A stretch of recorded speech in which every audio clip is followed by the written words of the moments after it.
Let's bring in Kimberly Johnson. She's the founder and president and CEO for Developing K.I.D.S. Great to have you with us, Kimberly. How are you? Happy Friday. Thank you. Happy Friday to you. Good morning. So tell us more about Developing K.I.D.S.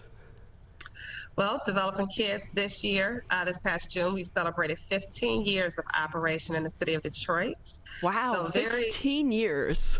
15 years. And it started as, I had no intentions of starting a nonprofit organization. Somebody just like, why?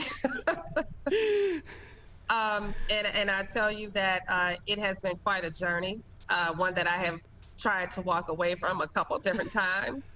I had a great career I was working in, but literally I moved back to Detroit from college. I grew up in Detroit, family is all in Detroit, and moved back to the city. In the neighborhood I moved in, kids just kept walking back and forth to the liquor store. And that's all they were doing, riding their bike back and forth to the liquor store. And I said, there has to be something. So when they knocked on my door to play with my children, I said, well, you have to play where I can see you. Then I ended up with a yard full of kids. I was a previous teacher, and I absolutely love teaching. And a lot of people will say, the kids ran you out. I said, no, it wasn't the kids. It was the politics that ran me out of education. Yeah.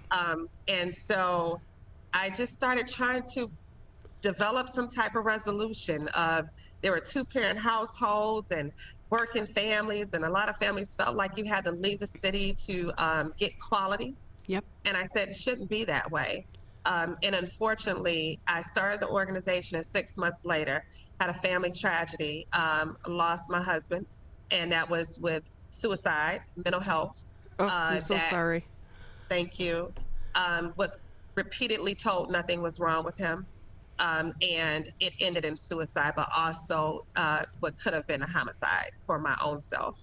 So with 3 young children who were 10, 8, and 2, I had to hold on to my own life, so trying to stay alive. And then my family was caring for my children. And 7 months later, I started the first program on Developing K.I.D.S. Well, that was quite the year. Oh, yeah. Yes. So we started with 27 kids. Today, prior to the pandemic, we were serving over 600 kids a year. Wow. We are well on our way to 500, even this year in 2021. Wow, that is amazing. But see how life puts us on a path, and this is your journey. And if I can ask you too, Kimberly, how's it changed over the past year, though? Oh, goodness. In 2020, we pivoted so I remarried a couple of years ago, and March 15th, there was all this chatter about COVID, and, I was hearing about it. And I remember we had programming that afternoon, after school activities, and my staff member said, Kim, something's really happening. They're talking about some virus. And I said, I don't know. And after that day ended, and I said, you know what? Okay. Everyone come in tomorrow, which is Friday. We don't have after school activities on Fridays. I said, we're going to really clean everything. And we're going to make a pivot to virtual programming on that next Wednesday, March 17th. What I didn't know is March 15th, also, my husband started to get sick. I had no idea he had COVID. Oh. And was told multiple times, even when the EMS came to the house, that he didn't have COVID, but he was really sick and they wouldn't take him. I remember those beginning days. Wow. Yeah. Oh my gosh, it was spiraling, and he was literally at home for a week. Thank God that he made it through. But during that entire time, I can't even tell you what. I was trying to keep the organization going. We quickly pivoted to virtual programming, did a lot of activities online. We had over 40,000 people coming to our sites during the pandemic, during those first 6 months of the pandemic, to get educational activities for their children. It was amazing. Wow. Yes. So there's a little bit of a silver lining for your organization in the middle of this crisis. Yes, we have, it's just growing. I will also tell you that the first, I shared in the beginning that I had a great career, things were working well, family tragedy hit, and was trying to find out how to regroup. But when you start a small nonprofit, a lot of people don't want to invest. They're unsure. No one's heard of you. I don't know if I can trust them to give them any funding. So I never took a salary for the first 9 years of the organization. And then even the following 4 years, it was like the most I think was about $8,000, and I ended up giving it back to the organization. Now, as a single mother, I really couldn't afford to do that, but I knew that the organization, in order for it to build and grow, that I had to pay other people to help us to be able to develop and grow the organization. So I would hire people. They may have started at 10 hours a week. They inched up to 20, then 25, and now 40 to date. So January 1st, 2020, I finally became a full-time paid executive director. I left my career to completely do this work. You heard me say we started with a couple hours here and there for folks. We have 9 staff members, 8 full-time and 1 part-time, and that all happened within the last 3 years. Wow. And can you talk about the programming? What is it about your programming that attracts the parents and the kids?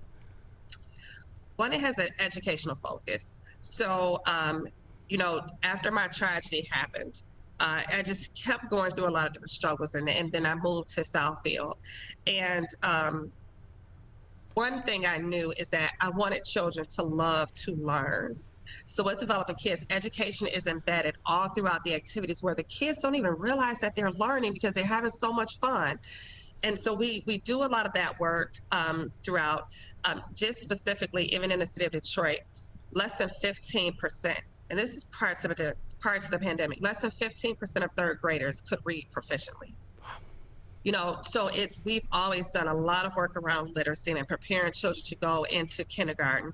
We are one of the very few organizations, I want to say one of maybe 2 or 3 across the city of Detroit that actually works with kindergarten through third graders after school and in the summer. A lot of folks I don't want them to they're 8 or 9 years old. They start 8 and they go up. Developing Kids works with children from ages 5 to 24. And we are actually going to expand to go down to serve 3 and 4-year-olds as well in the coming future. But we support these children all the way through their school years. We have had a 100% high school graduation rate since 2012, our first group of high school seniors. And then when they enter college, we're providing them with mentoring, monthly coaching sessions, mental health wellness sessions, care packages twice a month, and then we do college visits to see those young people while they're in college as well, so that they don't just get to college, but we're trying to help them to graduate from college. So I tell you, after school, so a typical child would come to us where they come 2 days a week. That's a typical. So when I say 600 children, those children are coming to us minimally 2 days a week for after school activities. We provide meals for every activity that we have, because we know that a lot of the youth that we serve are facing economic challenges in their family.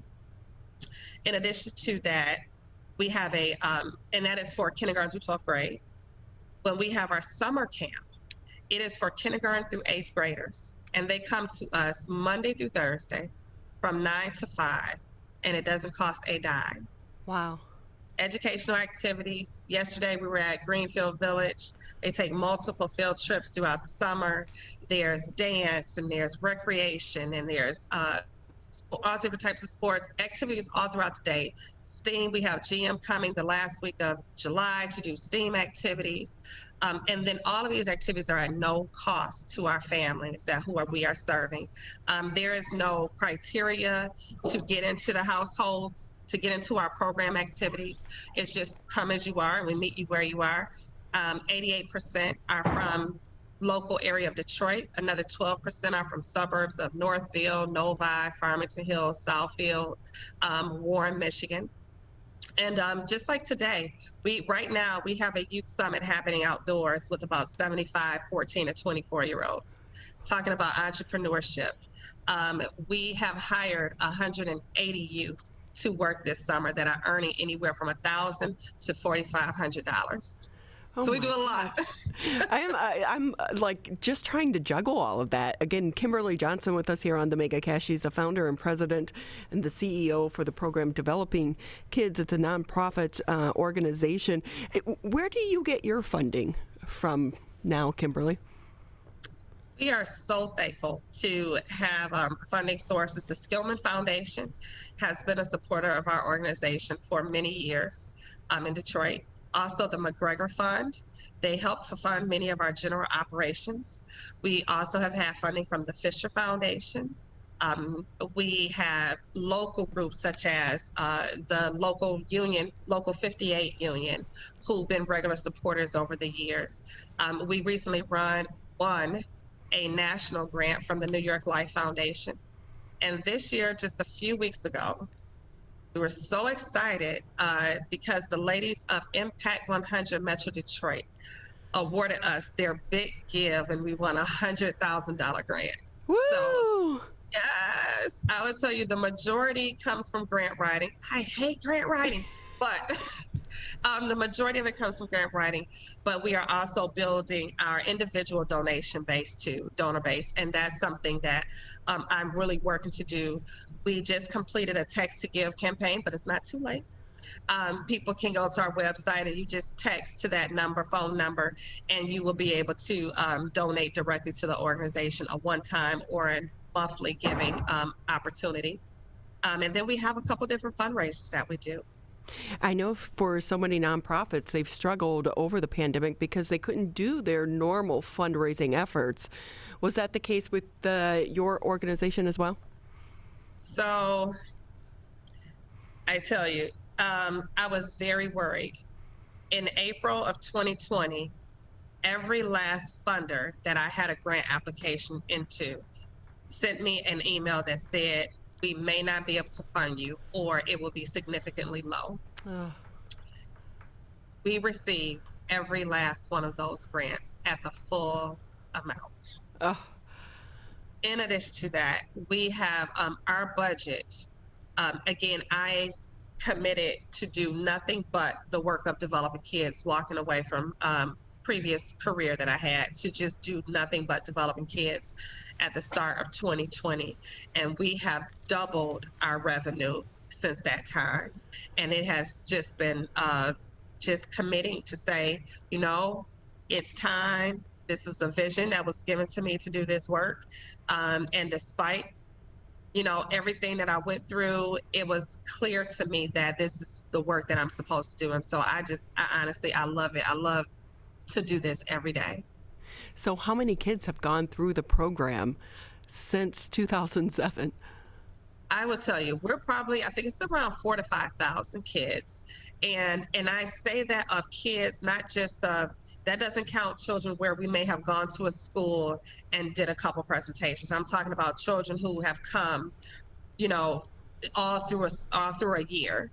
And they may not have come the next year, but a lot of them do. But that's where I get that number from, about 4,500 children. One of the exciting things is every June we have a education celebration, and we honor those 8th grade promotees, high school graduates, and college graduates. And I was able to sit with 2 Michigan State University graduates for the ceremony this summer. One, he started his own investment firm. The other works for Ford Motor Company. And they were some of the very first kids in Developing Kids 15 years ago. And they had me in tears because they said, I remember when there were just a few of us in one room, and now Developing Kids, you know, we are in 2 locations right now, but prior to the pandemic, we were in 7 different locations across the city. Wow. Wow. See, think about all the lives that you've touched. It's an honor. It truly is. We tell them once you come into the Developing Kids family, you're sucked in, you're in there. 3 of my staff members, current staff members, were former participants. Oh, wow. Kimberly Johnson with us again, founder, president, and CEO for Developing Kids. And Kimberly, before we say goodbye, how can people find out more information? So our website is developingkids.org. We are also on Twitter at developing_kids. We are on Facebook and Instagram at Developing Kids. And we're very active on our social media. We also have a LinkedIn page. Our full name is Developing Kingdoms in Different Stages, but we are very well known by our shorter name of Developing Kids. It's been such a pleasure having you on the show. We so appreciate your time.